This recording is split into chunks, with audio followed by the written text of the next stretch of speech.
Hello everyone, আসসালামু আলাইকুম। আশা করি সকলেই ভালো আছে। যদিও আজকে আমি মাইক্রোফোনটা ইউজ করি ভিডিও রেকর্ড করার জন্য, সেটা হচ্ছে কি কে এইট ওয়ারলেস মাইক্রোফোন। যে মাইক্রোফোনটা আমি ভিডিও তৈরি করার জন্য ইউজ করি। সো এই মাইক্রোফোনটা এটা ব্লুটুথে চলে। এটা এটা হচ্ছে ওয়্যারলেস। ওয়্যারলেস এটা তারবিহীন একটা মাইক্রোফোন। সো এটা ব্যাটারি চার্জ দিতে হয়। আজকে এটার চার্জ শেষ। সো আজকে আমি এটা ছাড়াই ভিডিও তৈরি করতেছি, কারণ ভিডিও আমাকে তৈরি করতেই হবে। কারণ আমাকে পাবলিক স্পিকিংয়ে গুড হতেই হবে। কারণ এই যুগে পাবলিক স্পিকিং খুবই গুরুত্বপূর্ণ। এমন কোনো মানুষ নাই যে তারা সোশ্যাল মিডিয়াতে অ্যাক্টিভ না আছে। কত ফেসবুকে, ইউটিউবে হিউজ পরিমাণ কন্টেন্ট ক্রিয়েটর। সো কন্টেন্ট ক্রিয়েটরদের আমি একটা কারণে অনেক লাইক করি, কারণ তারা হচ্ছে একটা জিনিসে তারা খুব এক্সপার্ট, সেটা হচ্ছে পাবলিক স্পিকিংয়ে। যদি তারা পাবলিক স্পিকিংয়ে এক্সপার্ট না হইতো, তাহলে তারা কখনোই ভিডিও আপলোড করতে পারতো না, ভিডিও তৈরি করতে পারতো না, একটা সুন্দর ভিডিও ক্রিয়েট করতে পারতো না। সো তারা হচ্ছে পাবলিক স্পিকিংয়ে অনেক ভালো, আমাদের চাইতে ভালো। এই জন্য তারা আমাদের চেয়ে এগিয়ে আছে। সো এখন আমাদের কী হবে? আমরা তো আর ভিডিও তৈরি করি না, আমরা তো আর ইউটিউবে কন্টেন্ট ক্রিয়েটর না, ফেসবুকে কন্টেন্ট ক্রিয়েটর না। তো আমাদের অবস্থায় কী হবে? আমাদেরও তো ডেভেলপ করতে হবে। আমরা যদিও এটাতে টাকা ইনকাম না করি কিন্তু আমাদের জীবনে, আমাদের বাস্তব জীবনে বিভিন্ন ক্ষেত্রে কিন্তু আমাদের প্র্যাকটিক্যালি এই জিনিসগুলো লাগবে। তখন আমরা যদি আমাদের পাবলিক স্পিকিংয়ে যদি গুড না থাকি, তাহলে কিন্তু আমরা সেখানে ভালো পারফরমেন্স করতে পারবো না। সো এই জন্য পাবলিক স্পিকিং আমাদের ভালো হতে হবে। সো আমি এখন থেকে আরও বেশি চ্যালেঞ্জ নিতেছি। যেমন আজকে থেকে আমি এক্সারসাইজ স্টার্ট করছি, like I want to running, like HIIT exercise, running 5 minute each day. So আমি প্রত্যেক দিন 5 মিনিট এক্সারসাইজ করতে চাই, লাইক দৌড়াতে চাই। এইটা করলে কি হবে? আমার বডি আরও স্ট্রং হবে, মেন্টালি আরও স্ট্রং হবে, ফিজিক্যালি স্ট্রং হবে। সো মেন্টালি ফিজিক্যালি স্ট্রং থাকলে তাকে আর থামানো সম্ভব না। সো আমার অ্যাকচুয়াল গোল হচ্ছে ফিজিক্যালি অ্যান্ড মেন্টালি ফিট থাকা। আমি একজন মাসেল বডি বিল্ডার ওরকম হতে চাই না, জাস্ট একটা সিম্পল ম্যান, একজন সিম্পল মুসলিম। একজন সিম্পল মুসলিম কীরকম হওয়া উচিত? একজন সিম্পল মুসলিমের কী কী বৈশিষ্ট্য থাকা উচিত? তাকে মেন্টালি স্ট্রং হতে হবে, তাকে ফিজিক্যালি স্ট্রং হতে হবে।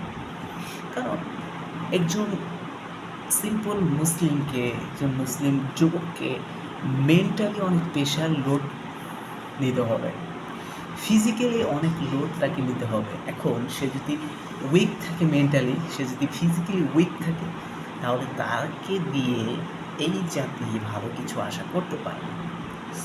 চূড়ান্ত লক্ষ্য, actual goal, actual dream, mentally and physically fit থাকা। So mentally and physically fit থাকার জন্য কী দরকার? মেন্টালির জন্য হচ্ছে একটা, যেটা অস্ত্র, যেটাকে আমি উইপেন হিসেবে আমি এটাকে ব্যবহার করতেছি বর্তমানে, এ খুবই খুবই খুবই হেল্পফুল এবং খুবই শক্তিশালী। সো আমাদের সবচেয়ে বড় শত্রুকে বলেন তো? অধিকাংশ মানুষ মেইন প্রাইমারি শত্রুকে কী শত্রু? আমাদের মেইন শত্রু।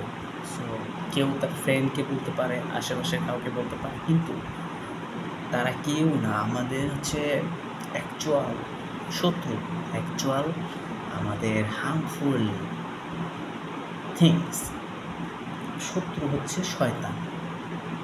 ঠিক আছে, শয়তান হচ্ছে আমাদের সবচেয়ে বড় শত্রু। এখন এই শয়তানের বিরুদ্ধে আপনি যতই লড়াই করেন, আপনি যত বড় ইমানদার হন, আপনি যতই তাহাজ্জুদ করেন, আপনি যতই কোরআন খতম করেন, যাই করেন, যত আমল করেন, শয়তান কিন্তু আপনাকে ধোঁকা দিবেই।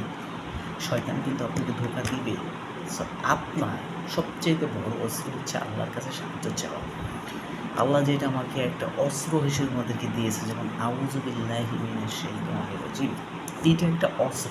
এটাকে আপনি একটা অস্ত্র হিসেবে ধরতে পারেন শত্রুর সাথে, আপনার শয়তানের সাথে মোকাবেলা করার জন্য সবচেয়ে বড় অস্ত্র।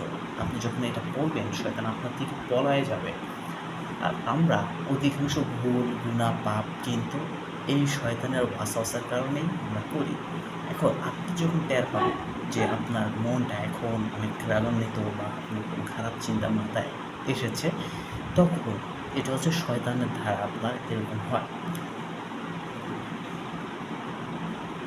তখন আপনি এই অস্ত্রটা ইউজ করতে পারেন। তখন আপনি বলবেন যে আউযু বিল্লাহি মিনাশ শাইতানির রাজিম। শুধু ওই সময় না, আপনি দিনের যে কোনো সময় যখনই সময় পাবেন, তখন এটা বারবার বেশি বেশি পড়ার চেষ্টা করবেন। তাহলে শয়তান আপনার ধারে কাছেও আসতে পারবে না। আর যখনই আপনার শয়তান ধারে কাছে না আসবে, তখন আপনার দ্বারা খারাপ কোনো পাপ, গুনাহ, খারাপ কোনো কাজ হবে না। তখন কী হবে আপনার দ্বারা? ডেফিনেটলি ভালো কিছু হবে। আর ওই ভালো কিছু দিয়ে আপনি ভালো কিছু করতে পারবেন।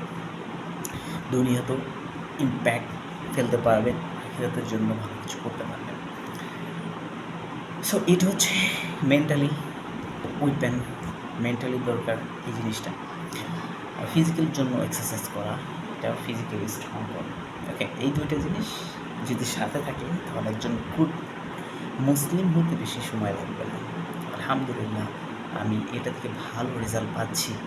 কারণ আমি যেই সময় পার করেছি, এত শয়তানের ধোঁকার মধ্যে দিয়ে পার করেছি, আমি যদি এই অস্ত্র ব্যবহার না করতাম, আমি যদি এই উইপেন ইউজ না করতাম, তাহলে অলরেডি আমি পরাজয় হতাম।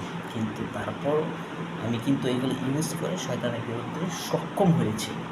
সো এটা খুবই ইম্পর্ট্যান্ট একটা অস্ত্র হিসেবে ধরতে পারেন। কারণ আমি আমার লাইফের 24 year, currently my age 24 year. So 24 year এই জীবনে আমি মনে হয় লাস্ট 22 থেকে আমার জীবন শুরু হয়েছে। এর আগে আমার জীবন খুবই দুর্বিষহ কাটছে, খুবই দুর্বিষহ।